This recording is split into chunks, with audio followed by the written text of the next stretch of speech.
Broadside Brooks and HarperAudio present The Courage to Be Free, Florida's Blueprint for America's Revival by Ron DeSantis. Read by Ron DeSantis and John Pruden. This is Ron DeSantis.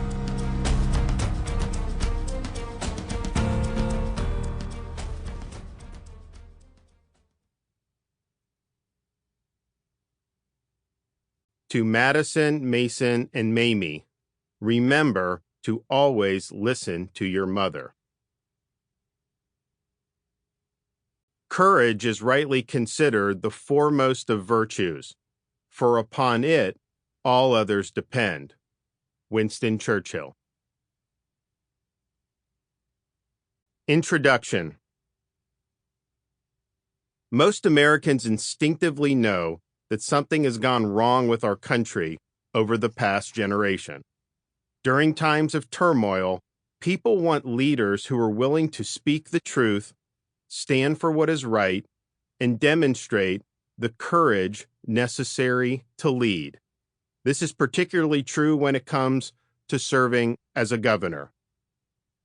Legislators play an important role in our system, but they are not really required to lead.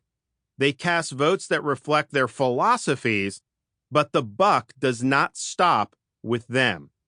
A governor must have a strong sense of true north to guide him, but that sense must be coupled with the ability and willingness to lead with conviction. A governor who is right on the issues, but who lacks the courage to lead, will be an inadequate chief executive. Part of the reason that Florida has stood out during my term as governor is because we have been willing to take bold stands when it wasn't easy, fighting partisan media and entrenched bureaucrats by keeping Florida free during the coronavirus pandemic, battling Disney to protect young children in Florida, and standing against powerful interests to safeguard the state's natural resources. The people will support a leader who displays courage under fire and resolutely stands firm for the truth because it is so rare among elected officials. When a governor demonstrates to the people that he's willing to fight for them under difficult circumstances, the people will have that leader's back and then some. After a couple years as governor, the number one thing people would say when they came up to me was simply, "Thank you." Some were thankful for keeping Florida open during the coronavirus pandemic.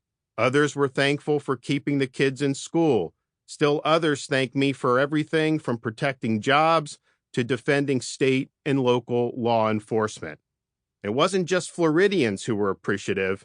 People throughout our country and across the globe looked to Florida as a citadel of freedom in a world gone mad. Some of these foreigners would send messages to my office to thank me for leading the way on behalf of the free world. At the height of Australia's draconian lockdowns, a man from Sydney wrote to my office to observe, quote, "There isn't much hope right now here, and many of us are fearful of what our leaders have in store for us. I look to you and your great state of Florida for hope during this dark time. Thank you for standing up for us." As we entered 2021, a cottage industry of merchandise and apparel appeared with the slogan, "Make America Florida." This was a way for many Floridians to express pride in our state and for others to trumpet the Sunshine State as the model for other states and for the nation. People have clearly responded to our leadership in Florida. We see this in the character of the historic in-migration the state has experienced since I became governor. As noteworthy as Florida's nation-leading net migration over the past few years has been, the political composition of that migration has perhaps been even more remarkable. Since the start of the coronavirus pandemic, each and every one of the 49 other states has had more Republicans move to Florida than Democrats. When I first got elected in Sample complete. Ready to continue?